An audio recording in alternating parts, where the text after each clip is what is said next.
Nowadays I'm going to speak about this thesis. The term is the toxicological risks of lead in the metal mechanics sector of the industrial park of Villa El Salvador, 2026. My name is Grecia Carruitero. Please, next slide. Today I'm going to speak about this problem. No? We have here the topic which is the invisible threat in industrial systems. A little bit of global context is that heavy metal contamination is a severe threat to human health and ecosystems. And obviously, if we are going to speak the part of the toxicological part, we have to talk about this highly toxic, persistent, and bioaccumulative, which is the lead. For example, a little bit of theory. We can say that the World Health Organization mandated there is no known safe level of lead exposure. And now, if we are going to speak more specifically in this environmental theme, we have to speak obviously about Villa El Salvador.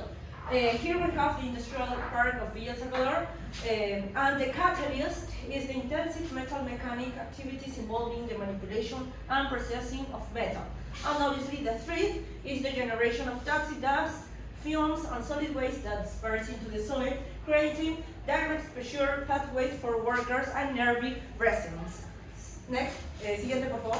Okay, so what is the main problem, the core problem is what is the concentration of lead and the associated toxicological risk in the soil of the metal mechanics sector of the Villa El Salvador industrial park. And then we have three other problems, which are mitigation severe neurological, renal, and hematological diseases caused by occupational and residential lead exposure. This is more related to the toxicology part. Then we have the managing the dangerous intersection where industrial zones border residential urban areas. And finally, the driving accountability for industrial influence, waste paints, and toxic solvents related to the metal mechanic themes and the objectives. No? Here we have the general objective, which is to determine the lead concentration and evaluate the toxicological risk level in the metal mechanics sector of the Villa El Salvador industrial park, establishing technical basis for the prevention of occupational diseases and the mitigation of environmental impact. And we have here two phases. The first one is identify the specific concentrations of the lead present in the surface soil of the metal mechanics sector, and the second one is calculate the toxicological risk thereby from this specific lead concentration to the exposed population. Next, siguiente. Next.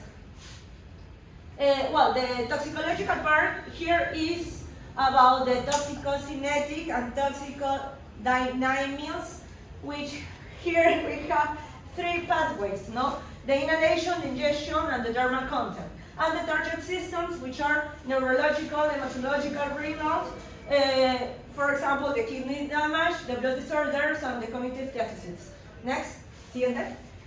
So, if we are going to speak about this study, we have to speak obviously the variable. No? The independent variable here is the lead concentration in soil and the toxicological risk level. No?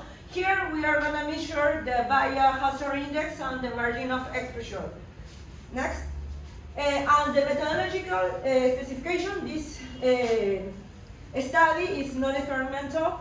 Then we have the cross-sectional, and finally the quantitative, which is relying on statistical and numerical analysis, and the population sample. This is related to the MINAM. And the MINAM says to us that the population is going to be the superficial soil in the surrounding of the Villa El Salvador industrial park, and the sample size is going to be only 9, which is the representative superficial soil samples. And the instruments, the chemical analysis, is going to be with graphite furnace atomic absorption spectrophotometry, and the risk metrics are only 3: the exposure dose, the hazard index, and the margin of exposure. Next one, the next. Siguiente. Okay, now we have here the results Here we have the concentration level related to the lead. The average level we have here 204.9 milligrams per kilograms, and the maximum level is going to be 251. The diagnostic findings is going to be obviously 100% of the samples points exceeded the national environmental quality standard for residential soil confirming the pervasive heavy metal contamination. Next one, siguiente. And here is the toxicological risk. We can see the hazard index, which is under 1, that indicates that the estimated exposure does not currently pose an immediate significant non-carcinogenic risk to the population, and margin of exposure, which evaluates the ratio between the non-observed adverse effect level, NOAL, and the estimated human exposure dose. Next one, siguiente por favor. And the discussion. Now, in this study, we can say the average level of the lead concentration levels are 204.9 milligrams per kilograms. And the risk conclusion, obviously, is that it exceeds ECA and chronic accumulation risk despite, okay, under 1. And here we have the others authors that also said that the average of the lead in the soil is going to be a problem. For example, here we have the long-term exposure via crops poses health risks and high relevance of diffuse population on ecosystems. And finally, we have here now the last conclusion is the exceeds ECA direct threat to food chains and human health. Next one. The conclusion, we have here 3, the contamination confirmed, obviously, the superficial soil in the metal mechanics sector of 5% lead concentration averaging 204 with uniformly exceeding the residential environmental quality standard, the risk assessment norms, which is the immediate toxicological risk for non-carcinogenic effects remains below the critical threshold of 1. And the last one, the chronic threat, which is due to its persistent bioaccumulative nature and the whose mandate of zero safe exposure. No? The ongoing industrial emissions constitute a significant long-term occupational and public health concern that demands active management. Next one. Well, a little bit of recommendation. We have to continue monitoring occupational health policy and remediation strategies, no? Because we are going to be we are going to be environmental future engineering, no? Next one, the classic contribution, and next one, the primary reference, and that's it. Y eso es todo.